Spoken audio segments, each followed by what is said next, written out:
are in Ireland here at the Cliffs of Moher, where it feels literally like the end of the earth. And that's an appropriate place to be because we've reached the end of our coverage here in Ireland. Yeah, we have spent more than a week here with Louisiana 4-H students, and in that time, students have gotten to really get out of their comfort zones, see so many different farms and cultural stops, and have an experience of a lifetime.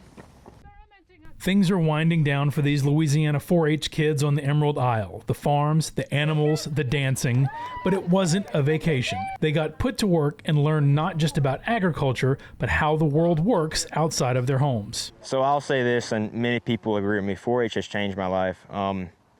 The amount of friends I've made through 4-H is remarkable. I really think it is important for people to step out their comfort zone so they can explore the world a little bit, so they can see what all is out there that they don't know. You'll hear that a lot, comfort zone, when talking to these kids. 4-H not only stokes their curiosity, but it provides an avenue for them to seek more. I was so excited whenever they gave us this opportunity because, it opened new things. I get to leave the country. It's definitely a very cool experience. I'm excited. I can say that without 4-H, I would have never been able to come to Ireland, much less to learn about their agriculture.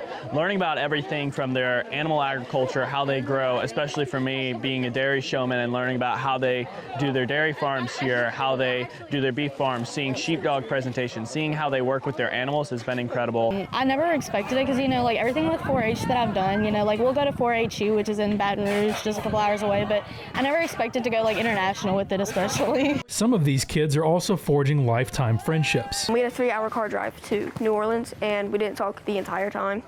And then when we got to the airport, we started talking. As a homeschooler, I don't really have as many opportunities to get around and talk to people my age.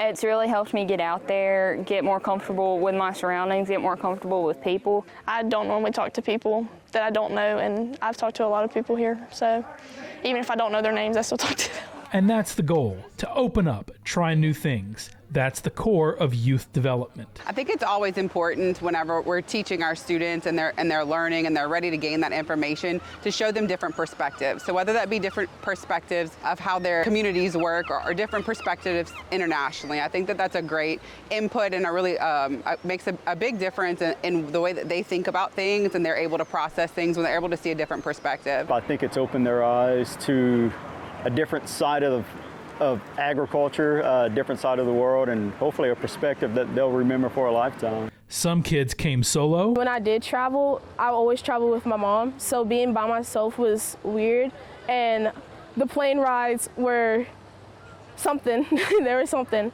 I think this experience so far, it's really just shown me my own sense of independence and just to enjoy myself. My comfort zone is probably way bigger now that I'm out here and having a good time. Others came with their parents. Well, my dad is one of my best friends and we get along really well.